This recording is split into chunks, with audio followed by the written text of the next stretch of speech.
Fimmta mál á dagskrá samræmdar símareglur í grunnskólum Akureyrarbæjar. Fulltrúi ungmennaráðs Rebekka Rut Birgisdóttir kynnir málið.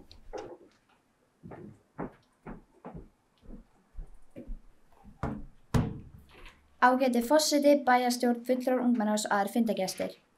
Í dag ég hér að ræða símareglur. Eins og þið viti tóku nýjar símareglur í gildi á nýju skólaári 2024 til 2025.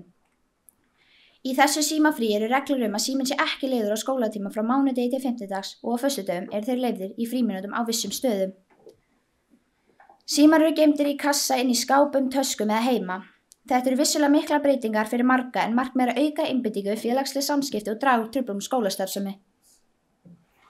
Á stórþinginu voru margir sem töluðu það sama, símafrí í grunnskólum. Í sumum skólum símafrí frekar slægt en í öðrum skólum tekið mjög strangt á því.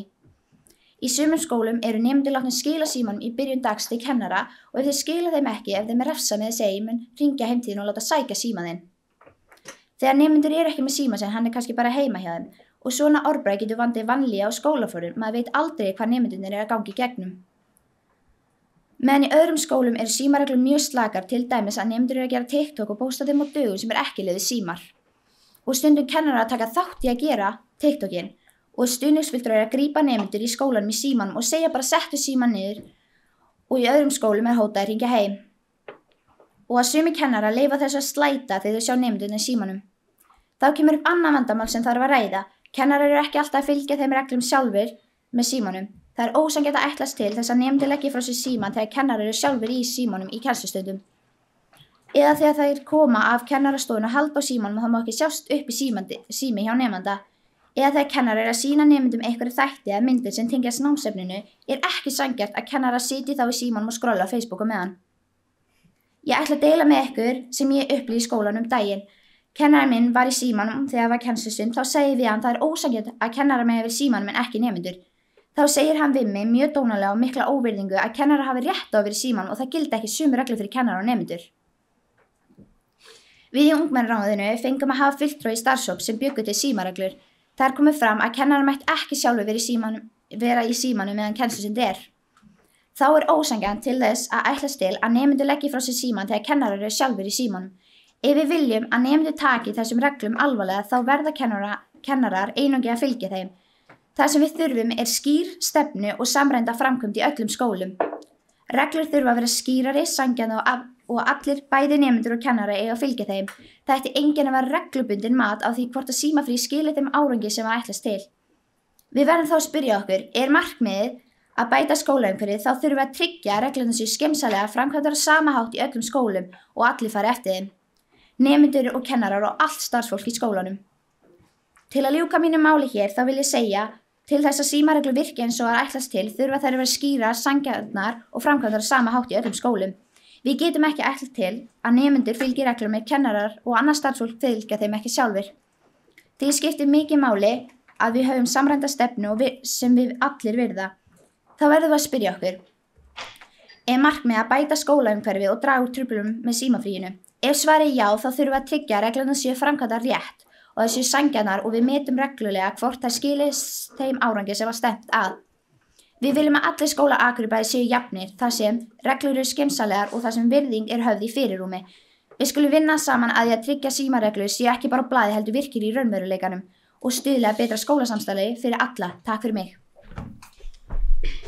Þá hefur ungmennaráðsfulltrúi Rebekka Rut lokið máli sínu og bæjarfulltrúi Heimir Örn Árnason stígur upp í pontu.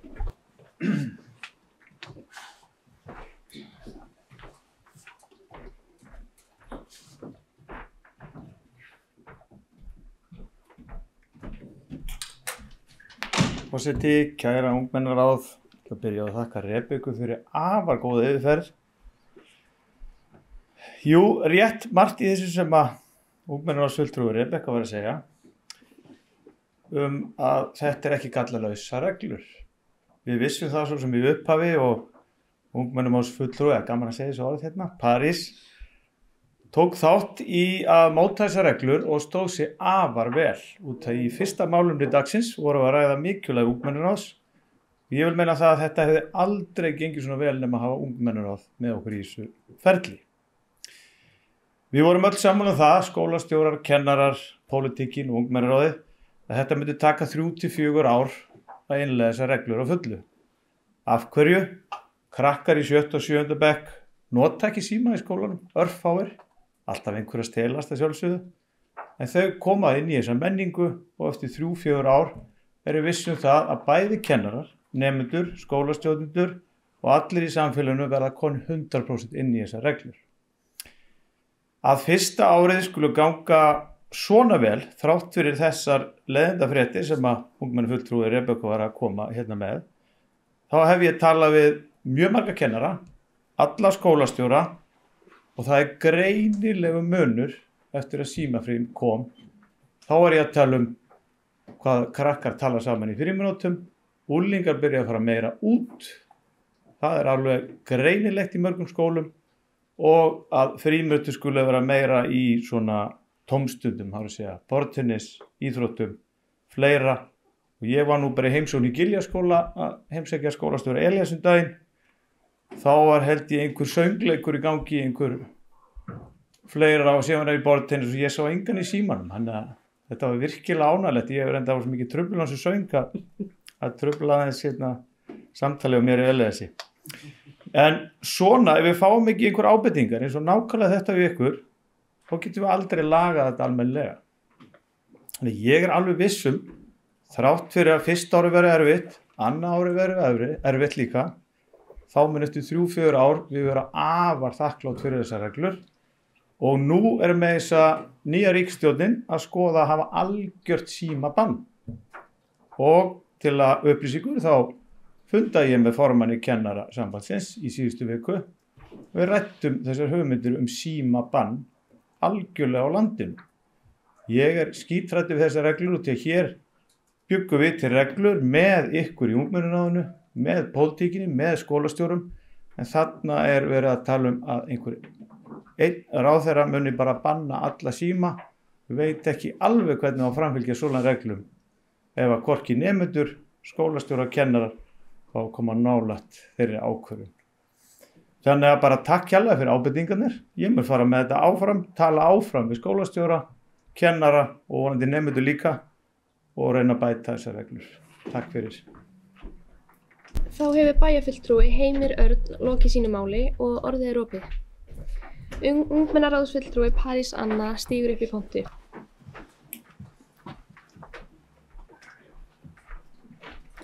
Virðulegur forseti og bæjarstjórn.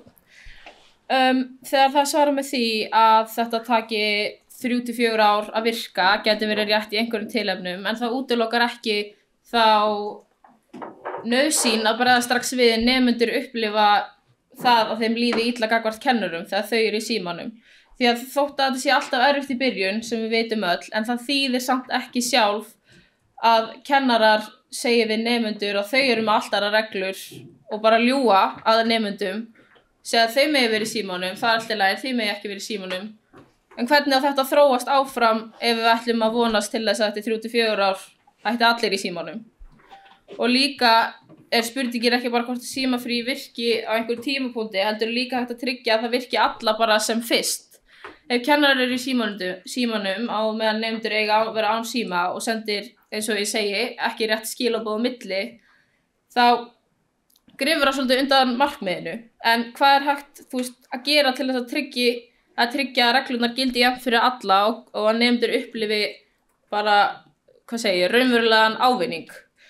Og ég myndi líka spyrja þig, hvernig er verið að meta þetta símafrí og hvaða gögnum eru það að treysta? Eru þið að treysta því að þið farið til skólastjórnenda og þau segi, já, okkur gengur svo vel, allir eru að fylgjast, okkar kennarar eru svo duglegir, eigum við að treysta því beint frá skólastjóranum?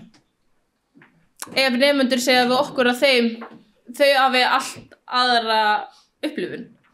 Mér finnst það ætti að vera að meta þetta aðeins öðruvísi og spyrja frekar nemendur, hvernig eru þið að upplifa?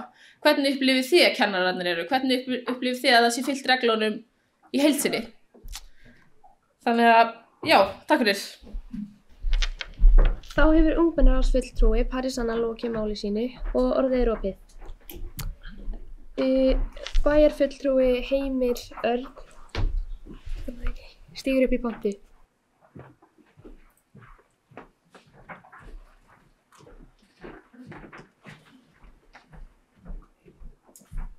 Forseti, ungmennaráðsfulltrúar, svo þakka París fyrir góðar ábendingar. Við ætlum að vona svo sannarlega að skólastjórar taki á starfsfólki sem í símanum, bæði kennarar og stuðningsfulltrúar. Sem fyrirverandi stjórnandi í skóla þá var helsta vandamáli, þá voru það stuðningsfulltrúarnir. Kennararnir voru kannski þar og eftir líka. En nemendur náttúrulega númer 1 og ég man nú alveg eftir nokkur nemendur sem að við þurftum að taka síman af eftir ítrekkaðar beiðnir. En þetta held ég eitthvað sem að mun lagast með tímanum. Ég veit kannski þetta alveg góð ábending hvernig ætlum við að meta þetta. Ég held að við metum þetta í dag, gíska sér svona 10-15% nemandi ánægð með þetta og þetta var hálfgett sjokk að lenda í þessu. Síðan metum við þetta næsta ári, þá er þessi vonið 50%. Og ég hef trú á því eftir 3-4 ár, þá prósentan komið svolítið herra. En varandi fyrirspurnina með kennara og starfsfólk, þá var það rétt hjá París, að reglan var þannig að sjálfsögðu, nefn í mann við ákveðum mannstu þegar það var neyðaratvik, ef kannski áttu vona á einhverju erfiðu símtali eða frá lækni eða eitthvað svoleiðis, þá máttu hann hafa síman í vasanum, það er starfsfólki, en annars áttu það bara verið og kennarastofu lokað inni eins og nemendur. Þannig að við vitum það að símafíknin alveg mikið á fullorðnu fólki í unglingum, þannig að þetta tekur þá tíma líka. Þannig að það vona þetta svari spurningunni. Takk fyrir. Þá hefur bæjarfulltrúi Heimir Örn lokið sínu máli og orðið laust.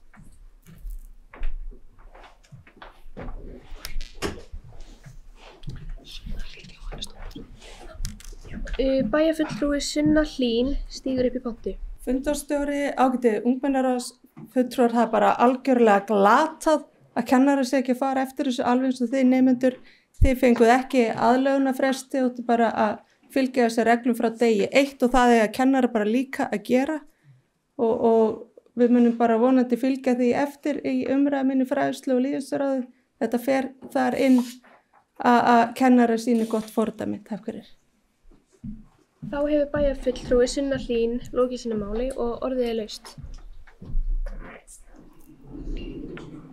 Þá skulum við færa okkur í næsta lið á dagskrá.